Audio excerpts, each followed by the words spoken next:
Poker's legendary champions, next generation stars, and tireless ambassadors of the game, sharing their wisdom and guiding your journey to high achievement on the green felt. This is Chasing Poker Greatness with your host, Brad Wilson.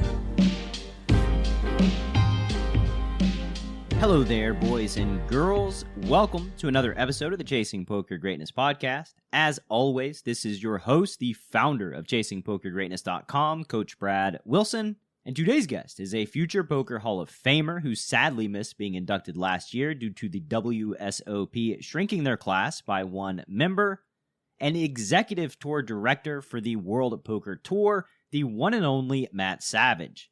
Matt's career in the world of poker has now spanned 30 years, which as someone who feels like a dinosaur because of their 17-year poker career, has to make Matt feel like something that's even older than a dinosaur, and I don't even know what that would be because no one does.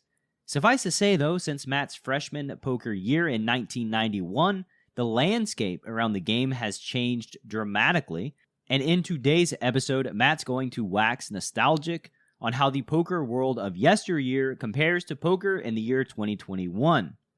In today's very special Round 3 episode with Matt Savage, you're also going to learn Matt's thoughts on vaccination requirements to play major poker events, our thoughts on how to make poker more fun, how Matt and I feel about the future of online poker and whether or not it's possible to police the games, and much, much more. Now, without any further ado, I bring to you the man who ran the Moneymaker WSOP main event, the founder of the Tournament Directors Association, an executive tour director for the World Poker Tour, good friend of the CPG podcast, the great Matt Savage.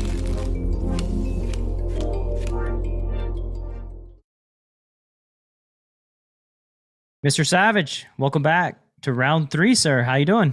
I'm great. Good to be back. Looking forward to it.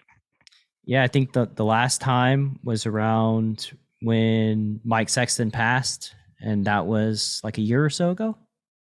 Yeah, just about a year ago. Yeah, we did that 7-hour YouTube memorial to him. That was a long night, and but heard a lot of good stories and things like that. We still miss Mike on the World Poker Tour. We're doing a lot of things upcoming to memorialize him and hopefully keep his name present in the poker world. So I'm excited about that. Yeah, I agree. It's a name that like deserves to be present on an ongoing basis. And I can't believe it's been a year. Like, man, it feels like this was just like last week or something. The time is just flying by. Yeah, it is. I mean, I said that when we were locked down the first time. It just seemed like every day.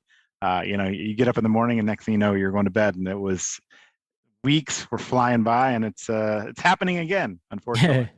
Well, speaking of happening again, like what's going on with the WPT? I know you're running these like giant cash games on YouTube, which that seems to be a good move because like your viewership of those seem to be like through the freaking roof. So these cash games, what else is going on with WPT? Yeah, we got some more cash games coming up later. Matter of fact, I'd love for you to come out and play. I think it would be great to get you out of the house in Atlanta, get out to Las Vegas. And, we're doing a lot of those things because we have to fill some spots on, our network. We have a contract with them. So putting those things